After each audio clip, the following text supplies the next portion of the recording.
Bienaventurada la que ha creído. Esta es la segunda charla de ese cursillo sobre María que hemos titulado Hablemos de María, ¿no? Es la segunda. La anterior, la primera charla, tuvo como título Llena de gracia. Y esta segunda reflexión tiene como título Bienaventurada la que ha creído. Es decir, que vamos a hablar de la fe de María en esta oportunidad, la fe de María. Ojalá seamos capaces, ¿no?, de sacar muchas enseñanzas y aplicaciones prácticas, ¿no?, para nuestra vida. Como ya dije al iniciar esta serie de Hablemos de María, me sirvo fundamentalmente de un libro de Reinero Cantalamessa que tiene como título María, espejo de la Iglesia. Y decíamos en la introducción que María es una carta que Dios ha escrito al mundo, a cada uno de nosotros. Ella es la carta, ¿no?, para mostrarnos el camino de la santidad. Entonces, obviamente, vamos a seguir leyendo con atención esa carta, como es obvio, ¿no? ¿Dónde está la grandeza de María? En su acto de fe. Eso es lo que yo hoy quisiera subrayar en esta charla. Bienaventurada la que ha creído. La grandeza de María está en su acto de fe. ¿Cómo es posible que ella sea la persona más invocada en la historia? Desde ahora me llamarán bienaventurada todas las generaciones, y ciertamente así es. Hoy mismo, habrá habido millones de personas que han dicho Dios te salve María, llena eres. No habrá nadie más invocado hoy que ella en todo el mundo, ¿no? Esa profecía, desde ahora me llamarán bienaventurada todas las generaciones, se cumple cada vez que rezamos el rosario, o que decimos un Ave María. Lo curioso es que los vecinos de María, sus familiares, no hubiesen sospechado esto, no hubiesen sido conscientes de que estaban conviviendo con alguien excepcional, no se hubiesen enterado, no hubiesen sospechado que estaban junto a la persona que iba a ser más invocada en la historia. Lo increíble es que la grandeza de María convive con la más absoluta sencillez y sobriedad. Y esto es así porque es que la obra más encomiable que María realizó fue sencillamente la de pronunciar con absoluta autenticidad aquella expresión: He aquí la sierva del Señor, hágase en mí según tu palabra. Es decir, lo grandioso de María es su acto de fe, tan pleno como sencillo. Fue el mayor y más decisivo acto de fe de toda la historia de la humanidad. De hecho, cuando Isabel se encuentra con María, ¿no?, en la visitación, esto es lo que le dice: dichosa tú que has creído.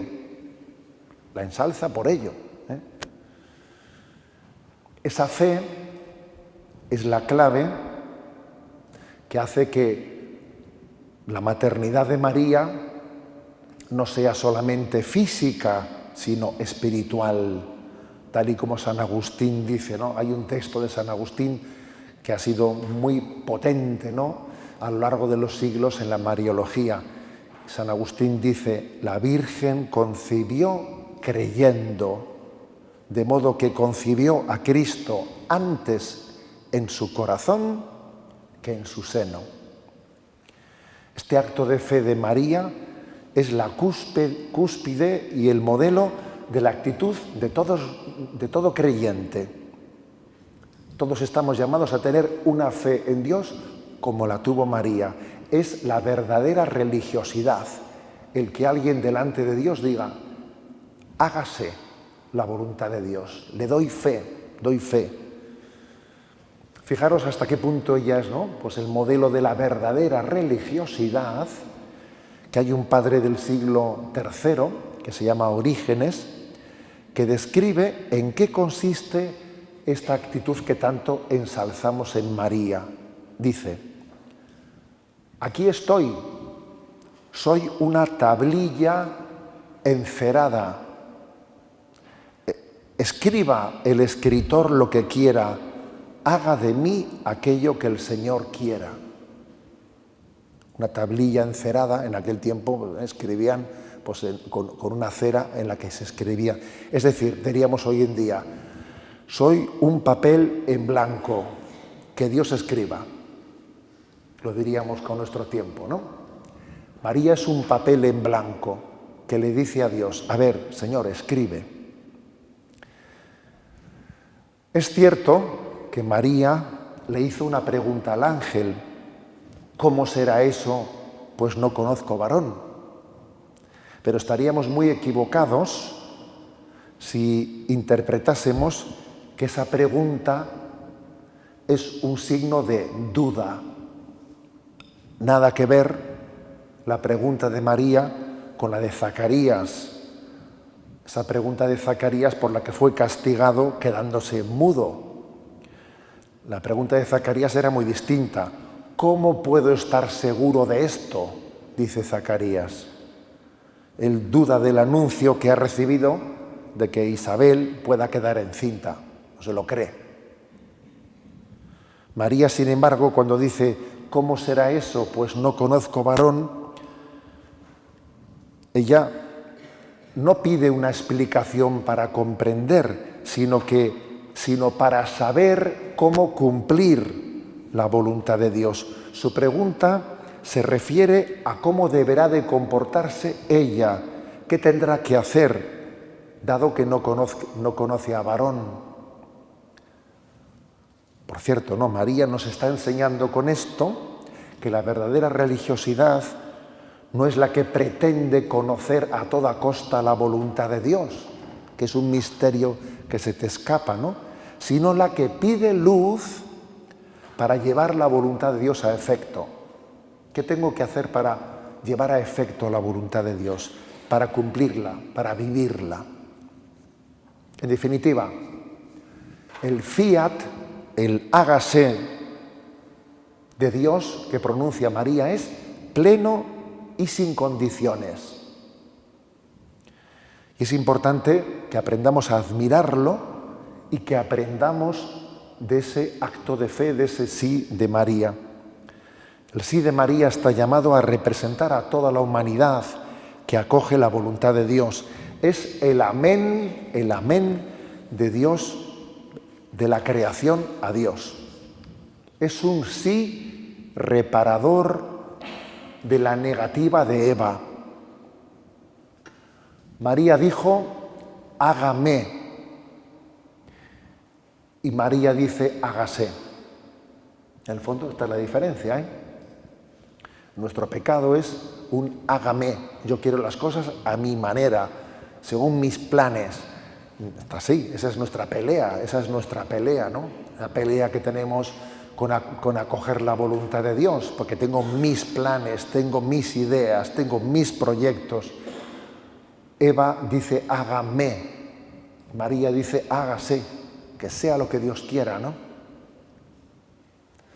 Por ello, a María le llamamos la madre de todos los creyentes. Se puede decir, ¿no? Abraham es nuestro padre en la fe y María es la madre de todos los creyentes. Ahora hablaremos de por qué nos referimos a Abraham y a María. Quiero decir una cosa más, que la fe de María ha sido una fe probada. Dios no oculta las dificultades cuando nos pide que le sigamos. Dios nunca engaña, al contrario del tentador, que todo te lo pone bonito por delante. El mismo Jesús dice: el que quiera seguirme, que se niegue a sí mismo, que cargue con su cruz y me siga. Él no oculta las dificultades. Y con María pasa algo por el estilo, porque el anciano Simeón le profetiza: y a ti una espada te traspasará el alma. Y de hecho, Tras la anunciación, María tuvo que experimentar la prueba de la fe en su soledad, porque María vive en soledad ese anuncio que ella ha recibido. ¿A quién se lo va a explicar? ¿Quién le va a creer que ella va a conceber por obra del Espíritu Santo? Ella creyó en total soledad. Es una fe que está siendo probada. Creyó plenamente, no demoró su decisión. Bueno, voy a ver las cosas, a ver cómo se desarrollan. Veamos a ver lo que sucede. A ver si es verdad, a ver si voy viendo síntomas de embarazo, ¿no? A ver cómo se desarrollan las cosas. No, María no procede así. Hace un acto de fe pleno. Sí, esa es la grandeza de María. De hecho, esto puede explicar por qué se puso inmediatamente en camino hacia la montaña en el mismo momento en que recibe la anunciación. Porque ¿cómo se iba a poner a dar explicaciones a nadie? Cree en su soledad y se pone en camino, sin haber hablado con nadie. Y se lleva la sorpresa de que al encontrarse con Isabel, ella había recibido de la luz de Dios, Isabel, para reconocer que ese embarazo que traía María era por obra de Dios. Un matiz importante, ¿no? No deberíamos pensar nunca que la prueba de fe de María se concluye en el momento de la anunciación. No, la prueba de la fe de María se extiende toda su vida. Toda su vida es una peregrinación en la fe y su fe está siendo probada. Si decimos que Jesús fue tentado, ¿os acordáis, no? Las tentaciones de Jesús en el desierto, no es de extrañar que María también tuviese las tentaciones en su vida, aunque no queden recogidas en los evangelios como las 3 tentaciones de Jesús. Muy probablemente, claro que las tuvo. Y de hecho, fijaros en el libro del Apocalipsis, capítulo 12. El dragón persigue a la mujer que había dado a luz, intenta ir a por ella. Y de hecho dice el texto del Apocalipsis que se le entregó a la mujer 2 alas para que escapase de ese dragón, que por cierto una de las sorpresas que me he llevado yo, pues recientemente, ¿no? En septiembre, es que estuve en Quito en el Congreso Eucarístico Internacional y de repente allí en Quito descubrí que hay una grandísima imagen. Hay un montecillo que se llama el Panecillo, desde el que se ve todo Quito. Y claro, yo vi aquella imagen y dije, San Miguel. Y me dijeron, no, San Miguel no, es la Virgen María. Y dije, pero ¿cómo María? Si tiene 2 alas. Pero es la Virgen alada. ¿Cómo la Virgen alada? ¿Usted no ha leído el libro del Apocalipsis, capítulo 12, cómo a esa mujer se le dieron 2 alas para que huyese del maligno? Y dije, anda, pues yo no me había fijado en eso. Pero fíjate, ahí se le venera a ella, a María, con 2 alas. Y sujetando con una cadena al dragón. O sea, es decir, que ha habido una lucha, ¿no? Una lucha. Por lo tanto, es muy fácil suponer que la batalla que vivió Jesús contra Satanás también la vivió María en una fe probada, en una fe que durante toda su vida combatió. Combatió contra las tentaciones del maligno. Al igual que Jesús, ella ha sido probada en todo igual que nosotros, menos en el pecado. Eso dice Hebreos 4:15 de Jesús y lo podemos obviamente aplicar también de María.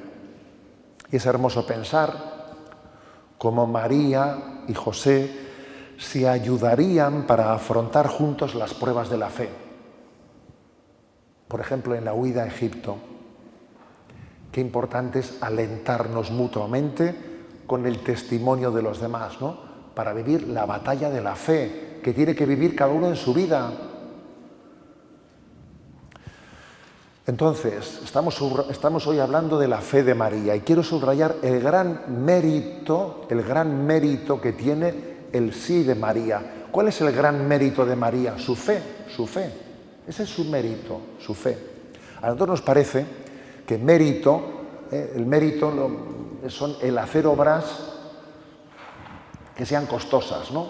Si alguien se sacrifica, si alguien hace obras de caridad, eso tiene mérito. Nos cuesta entender que el acto de fe pueda tener un mérito.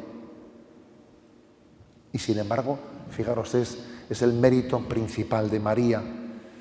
Nos acordamos de Abraham, a quien llamamos nuestro padre en la fe. Cuando a Abraham se le prometió un hijo a pesar de su edad avanzada, la Escritura dice, está en Génesis 15:6, creyó Abraham en Dios, el cual se lo reputó por justicia. Es decir, se lo reputó por justicia de alguna manera se lo valoró como santidad. Abraham creyó y Dios se lo valoró como santidad, se lo reputó por justicia. Es el significado de esta expresión, ¿no? Si eso se dijo de Abraham, ¿cuánto más cabe decir de María? Creyó María y Dios se lo reputó por justicia. Dios le valoró la santidad que supone ese sí incondicional que dio a Dios. Es cierto que el sí de María no solo es un acto humano de ella, sino que también está asistido por el Espíritu Santo, eso es verdad. La Escritura dice que nadie puede decir Jesús es Señor si no es por la gracia del Espíritu Santo. Y lo mismo podemos decir del fiat de María. Ella está asistida por el Espíritu Santo, pero la acción del Espíritu Santo no quita el mérito de María, sino que lo posibilita. El sí de María es plenamente libre. Y de hecho, el fiat de María es meritorio porque María lo pronuncia con alegría. Es un vivo deseo. No es una simple aceptación resignada. Es importante saber que el verbo griego, sabéis que el Evangelio, ¿no?, su original está en griego, el verbo griego que expresa ese hágase, en griego es genoito, está en un tiempo optativo, que quiere decir que no cabe la interpretación de una resignadamente dijo hágase, porque claro, también se puede decir hágase que no me queda, no tengo más remedio, trágatelo, ¿me explico? O sea, uno podía decir la expresión hágase como diciendo, como no tengo nada que hacer, pues que sea. No cabe esa interpretación en el tiempo verbal que está escrito en griego, no cabe esa interpretación. Es un vivo deseo, es un hágase que sea.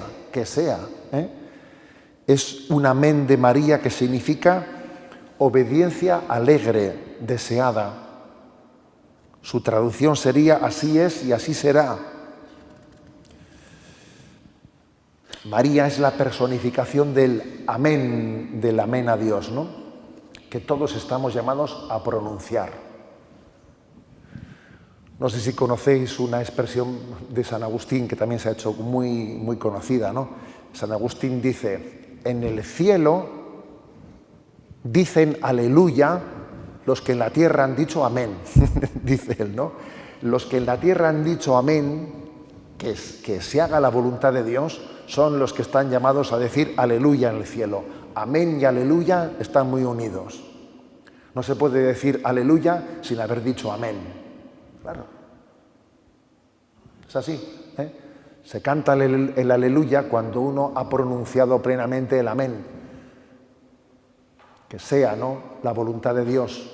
Pero es que además la deseo más la voluntad de Dios que el cumplimiento de mis sueños vanos, ¿no? Por lo tanto, ese es el gran mérito de María, el sí.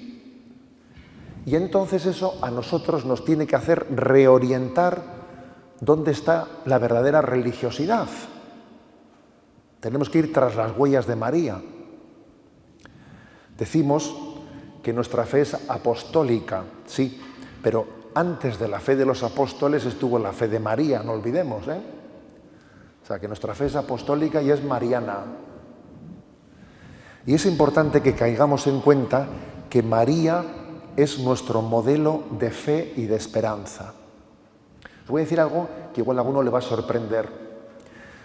Nosotros no decimos que Jesús es nuestro modelo de fe, no. Jesús es nuestro modelo de caridad. Pero Jesús no es nuestro modelo de fe o de esperanza. No, hombre, no. Jesús no tiene fe. Jesús es una persona divina. Por lo tanto, la relación que Él tiene con el Padre no es de fe. A ver, en ese sentido Jesús no es modelo de fe. María es modelo de fe. Y esto es interesante, que caigamos en cuenta, ¿no? La fe es una relación entre Dios y el hombre. Y Jesús es una persona divina. No solo es hombre, es persona divina. Por ello, no se puede hablar propiamente de fe y de esperanza en Jesús, de no ser que utilicemos la palabra fe o esperanza en un sentido más analógico, ¿no? Como la confianza en el Padre. Bien, en ese sentido se podría entender, pero no en el sentido propio de la palabra fe. Por ello es tan importante que invoquemos a María como nuestro modelo de fe y de esperanza. Intentamos guiarnos por ella en la fe. Seguimos las huellas de María cuando hacemos un acto de fe y de esperanza. Ella nos enseña la importancia de la fe. No hay gracia si no se encuentra una fe que la acoja. Nos salvamos por la gracia de Dios, claro, pero hace falta una fe que la acoja. Luego, en el fondo, la salvación está trazada por dos palabras: fe y gracia, o digámoslo mejor, gracia y fe. Lo primero es la gracia, pero tiene que ser acogida. Gracia y fe, gracia y fe. Al igual que la lluvia necesita tierra que la acoja, la gracia de Dios necesita una fe que la acoja, ¿no? Son como los dos pies para caminar. Gracia y fe, gracia y fe. Las dos alas que necesitamos para volar. Por eso, por cierto, las dos primeras charlas de este cursillo que estamos dando, Hablemos de María, la primera fue llena de gracia y la segunda es bienaventurada la que ha creído, o sea, gracia y fe. Es que es como el resumen de la vida cristiana, ¿no? Entonces, tras las huellas de María, pues estamos llamados a creer nosotros. Estamos llamados a decirle a Dios con las mismas palabras de María: aquí estoy, soy tu siervo, hágase en mí según tu palabra. Digo amén a tu proyecto, a tu voluntad. Te cedo la iniciativa de mi vida. Lleva tú las riendas de mi vida. Eso es el acto de fe. Nuestro sí, nuestro amén, nuestro fiat, nuestro creo es clave para que el plan de Dios no se frustre. De hecho, la historia de la salvación es como una concatenación de síes, de fiat. El primer fiat es cuando Dios dijo, hágase, y el mundo fue. El segundo es cuando María dice la encarnación, hágase, y Dios viene al mundo. El tercero es cuando Jesús en Getsemaní dijo, que no se haga mi voluntad sino la tuya, y es acoger también la cruz, la redención. Y el cuarto, ¿cuál es? El primero en la creación, hágase. El segundo es de la encarnación, el tercero es de Getsemaní. ¿Y el cuarto cuál es? El cuarto es el nuestro. Cuando en el Padre Nuestro decimos, hágase. O sea, cada vez que rezamos el Padre Nuestro, estamos llamados a pronunciar nuestro hágase tu voluntad en la tierra como en el cielo. Lo que María dijo en la encarnación, nosotros lo estamos verbalizando en la oración del Padre Nuestro. Estamos pronunciando el hágase. Por eso es tan importante rezar bien el Padre Nuestro, ¿no? El Padre Nuestro es como acoger tú lo que es la esencia de la religiosidad que María nos ha enseñado a tener. Tengamos en cuenta que hay una gran diferencia entre el amén pagano y el amén cristiano. El amén pagano, a lo sumo, subraya que el hombre está llamado a aceptar su destino. Es inútil que te rebeles frente al destino de Dios. Todo está escrito. Agacha la cabeza y trágalo. Ese sería el amén pagano. Pero el amén cristiano es abandonarse confiadamente en las manos de un Padre que sé que me quiere. El amén cristiano es la oración, la famosa oración de San Carlos de Foucault. La recordamos. Padre, me pongo en tus manos. Haz de mí lo que quieras. Lo que hagas de mí te lo agradezco. Estoy dispuesto a todo. Lo acepto todo con tal de que tu voluntad se haga en mí y en todas tus criaturas. No deseo nada más, Dios mío. Pongo mi vida en tus manos. Te la doy, Dios mío, con todo el amor de mi corazón, porque te amo y porque para mí amarte es darme, entregarme en tus manos sin medida, con infinita confianza, porque tú eres mi Padre. Eso es lo que María nos enseñó a hacer. Y es lo que Jesús nos entregó en la oración del Padre Nuestro. Es tan importante para que nuestra religiosidad sea verdadera que pronunciemos ese decir, Señor, que confío en ti, que digo amén a tu voluntad, a tu proyecto, que soy un papel en blanco, escribe tú. Es tan importante. Sin eso, en esta vida, fijaros bien, uno puede hacer muchas cosas por amor propio, por buscarse a sí mismo, por sentirse realizado. A ver, pero en el fondo no son salvíficas. No lo son. Porque no está realizando el acto de confianza en Dios, de abandonarse a Dios.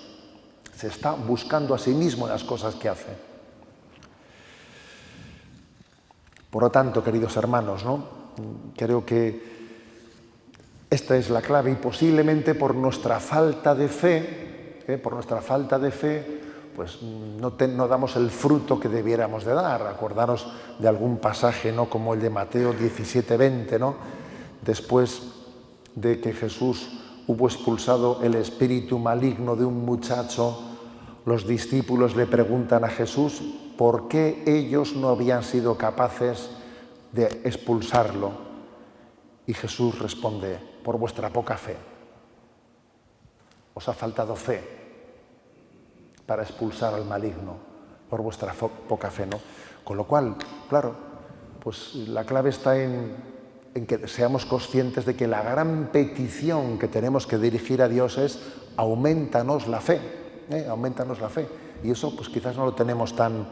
Yo, fui párroco 20 años de una parroquia en Zumárraga, ahí en el País Vasco, que tenía una ermita de la Virgen maravillosa, se llamaba la ermita de la Antigua, y era una ermita que había momentos en los que, ¿cómo deciros?, estaba llena de velas rojas encendidas, pues que las madres y las abuelas pues ponían, ¿Y cuándo solía ser eso?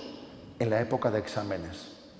En la época de exámenes, aquel era un tiempo en que todavía yo creo que los niños tenían la fe para decir a su abuela, abuela, reza por mí porque estamos de exámenes. Entonces, claro, llegaba la época de exámenes y estaba la ermita a tope de velas, a tope.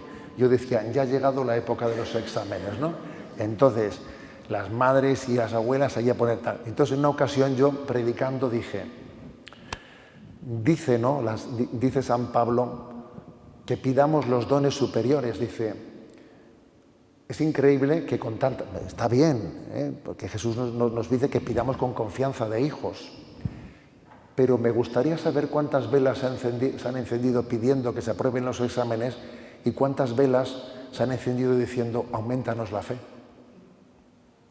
Vamos a ver, Entonces quizás el no caer en cuenta de cuál es el don superior y donde verdaderamente nos la jugamos, porque donde nos la jugamos es en nuestra fe y en nuestra esperanza, de que yo acoja la salvación de Dios, ahí nos la jugamos, ¿no?